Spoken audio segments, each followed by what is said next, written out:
Assalamualaikum warahmatullahi wabarakatuh. Selamat siang teman-teman. Kami di sini dari kelompok 6 akan memperkenalkan diri kami, sekaligus juga akan memulai video tentang ketahanan nasional. Di sini sebelum kami memulai videonya, kami memperkenalkan diri kami. Perkenalkan, nama saya Edward Brian Fernando Damanik dengan username 049. Perkenalkan, nama saya Andrea Aswana dengan ujung NIM 054. Perkenalkan, nama saya Amira Zahra dengan ujung NIM 001. Perkenalkan, nama saya Rifani Ramadan dengan ujung NIM 024. Perkenalkan, nama saya Tega Tulika Tumo, ujung NIM saya 015. Terima kasih teman-teman. Selamat menyaksikan. Assalamualaikum warahmatullahi wabarakatuh. Baiklah, perkenalkan kami dari kelompok 6. Di sini kami akan mewawancarai narasumber yang sangat hebat di sini. Boleh untuk perkenalan diri dulu? Oke, mungkin izin perkenalan. Nama aku Muhammad Kurniawan dari seksi mahasiswa Ikatan Ahli Geologi Indonesia Muslim. Bisa diceritakan nggak Bang sedikit tentang apa itu IAGI? Oke. Jadi kalau IAGI itu sebuah organisasi kumpulan ahli-ahli geologi gitu. Kalau di nasionalnya. Nah, kalau untuk tingkat kampus nih kami punya namanya seksi mahasiswa itu buat wadah IAGI-nya buat mahasiswa tingkat kampus gitu. Jadi yang bisa daftar mahasiswa ini bisa daftarnya di SMIAGI. Kalau IAGI kan berarti dia itu dari geologi. Itu bahas tentang apa Bang?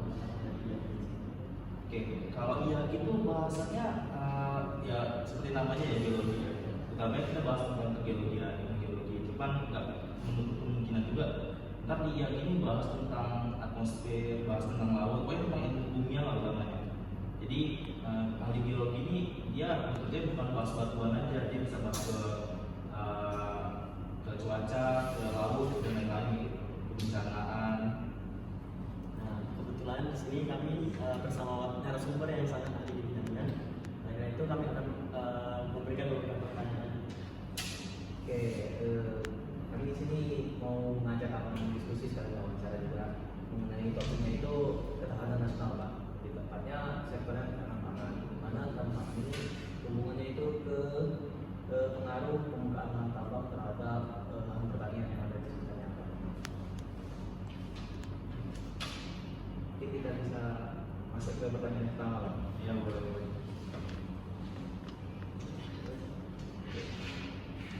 Untuk pertanyaan pertama itu Bang, mungkin bagaimana aktivitas tambang sendiri dapat menyebabkan pengaruh ke daerah sekitarnya, Bang, termasuk ke lahan pertanian misalnya. Jadi mungkin di sini dampak dari aktivitas tambang ke pertanian seperti tadi. Mungkin sama-sama kita tahu ya kalau misalnya suatu kegiatan tambang di Pengajian itu bakal membuat sebuah wilayah sendiri gitu. Biasanya kalau misalnya teman-teman di sini mungkin nanti bakal belajar gitu, itu ntar ada izin pembukaan lahan tambang. Nah itu biasanya wilayah yang udah dapat izin untuk dibuka lahan tambang itu bakal dibersihkan. Jadi untuk wilayah tambang sendiri, jadi kayak pertanian ataupun pemukiman dan lain itu bakal dihilangkan gitu, jadi buat wilayah tambang. Cuman biasanya bakal ada ganti rugi kayak gitu. Itu berarti ganti rugi dalam bentuk material kepada warga yang dirugikan, Bang? Iya, bisa jadi kayak gitu.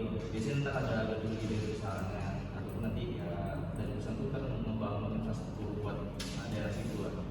Kalau misalkan bagi lingkungannya itu ada nggak biasanya dari perusahaan untuk misalkan mereka udah buat bangun tambang terus kayak ketika nggak selesai lagi atau gimana gitu, Bang? Ada pemulihan tindakan konservatif ya Bang? Misalkan Tindakan konservatif di tambang ini karena ada namanya reklamasi lahan kan. Nah cuman reklamasi lahan ini dia tuh memang nggak ya kayak dia ini kan lahan yang udah dirusak ya buat tambang gitu. Lahan yang rusak tuh nggak bakal bisa sepenuhnya kembali gitu. Bisa pengaruhnya di pertanian katanya. Biasanya yang suatu daerah yang udah di tambang itu tanahnya jadi tidak subur lagi ya gimana gitu. Biasanya ada salah satu faktor yang disebut ya. Cuman ya dari perusahaan tuh mereka bertanggung jawab. Biasanya mereka kalau buka lahan tambang di sini, nanti mereka buat lahan pertanian di tempat lain sebagai tanggung jawabnya. Gitu. Jadi sebelum pembukaan lahan tambang itu udah ada prosedur itu, Bang. Terus tindakan mitigasi di mana itu belum buka, harusnya tuh udah ada sesuai SOP gitu, Bang.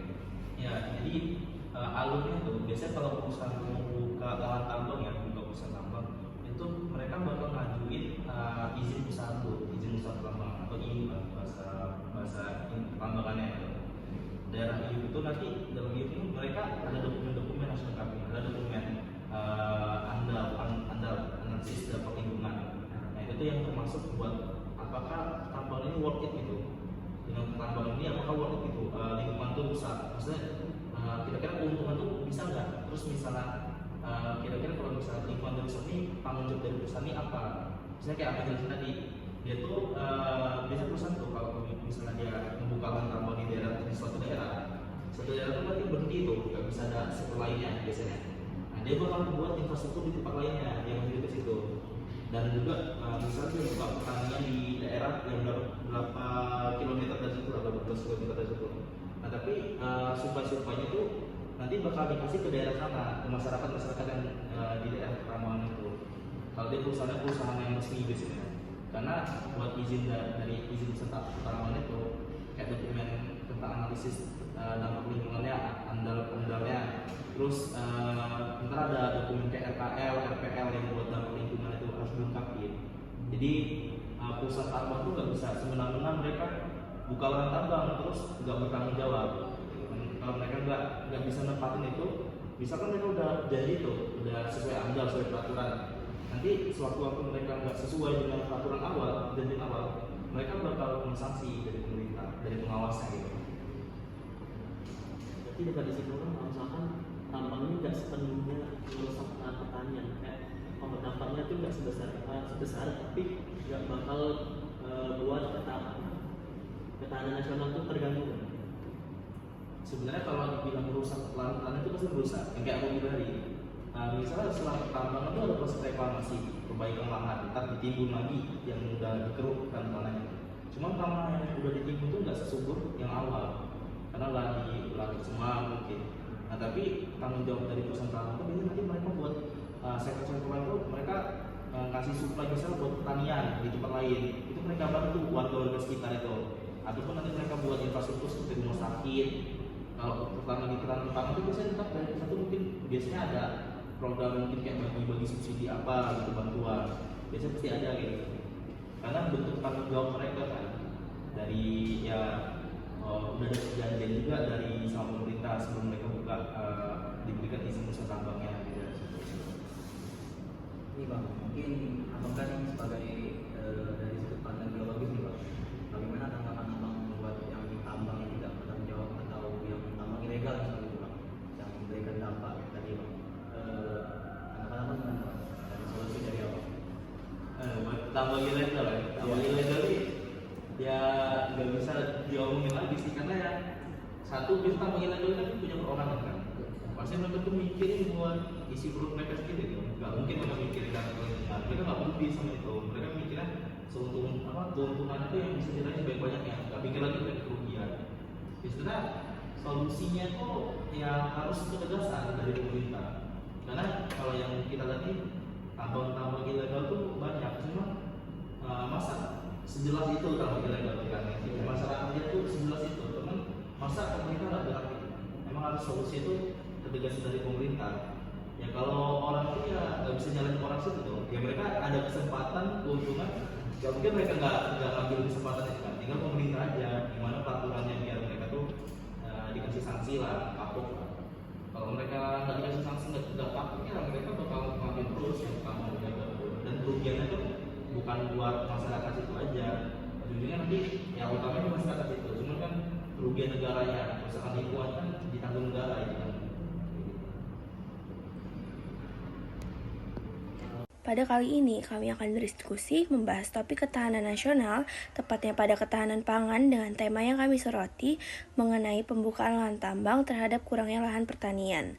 Dari wawancara yang sudah kami lakukan, dapat kami simpulkan bahwa pembukaan lahan tambang memang memberikan pengaruh terhadap lahan pertanian ataupun lingkungan di sekitarnya.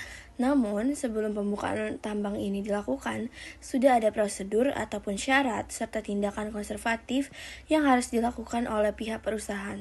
Tapi pada kenyataannya masih ada pembukaan lahan tambang secara ilegal yang tidak bertanggung jawab sehingga dapat menimbulkan masalah di bidang ketahanan nasional. Pihak pemerintah harusnya dapat lebih tegas dan bertindak menyikapi tambang-tambang ilegal seperti ini. Dengan begitu akan membantu dan memperkuat ketahanan nasional Republik Indonesia. Sekian dari saya. Wassalamualaikum warahmatullahi wabarakatuh.